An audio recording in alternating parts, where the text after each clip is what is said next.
One other thing, just before we leave, I think you should do this.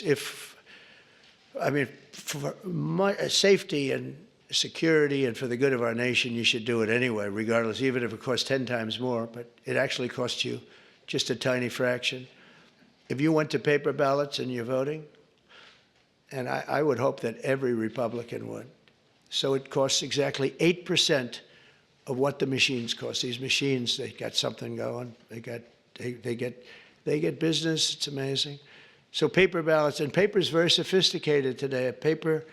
It's called watermark. It's impossible to copy, impossible to cheat. It's actually hard to believe that a piece of paper is highly sophisticated, but it's watermark, and it's it's amazing actually when you see it. You can't cheat. But if you went to paper ballots and same-day voting, and if you went to voter ID, and also one other thing, you want a proof of citizenship, those four things: proof of citizenship, voter ID, paper ballots, one-day voting. And if you went to two-day voting or three-day voting, but some of these states, you had 64 days. You know, California just finished up just a short while ago. They were voting a week and a half ago. They're trying to finish them up.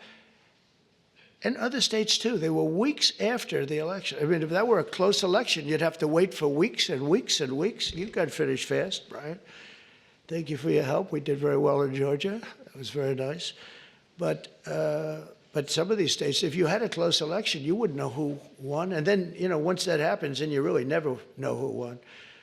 But you would save tens of millions of dollars. Number one, you'd have a much safer election. Number two, everybody, you'd know the results of your election by 10 o'clock. Everybody, it's a beautiful system. It's boxes of 5,000, boom, boom. And you can go and examine each box. It's so simple and so good. I did ask Elon, because he knows more about computers than anybody I know. I said, what do you think of the voting system? He said, computers are not meant for voting. It's just not it's too many transactions taking place too quickly. It's just not, he said, honestly, and I've gone to the best people, the smartest computer minds from MIT, from others. My uncle was a professor for 41 years at MIT, and a brilliant guy, and I got to know a lot of the people up there. And they will tell you that the most secure way that you can secure the election, and probably the fastest way, because there can be very little hanky-panky, is paper ballots. Can you believe it? So I hope, Sarah, that certainly the Republican governors, but if you want to save a lot of money, you go to paper ballots. It'll cost you 8% of what the costs are now. And that's based on a good deal for machines.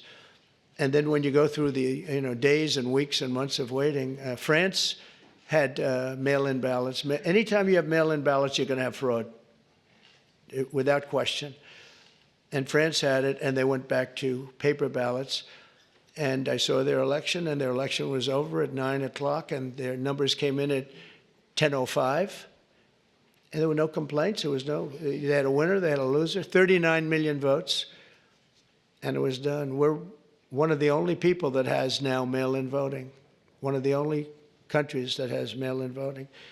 Remember Jimmy Carter when he did a commission, and their conclusion was, if you have mail-in voting, you're going to have massive fraud. And we had it in New York with the congressional race. Remember the congressional race? And it was really very sad to see that whole thing. They had the mail-in voting. It's just a disaster. So it's very, very expensive.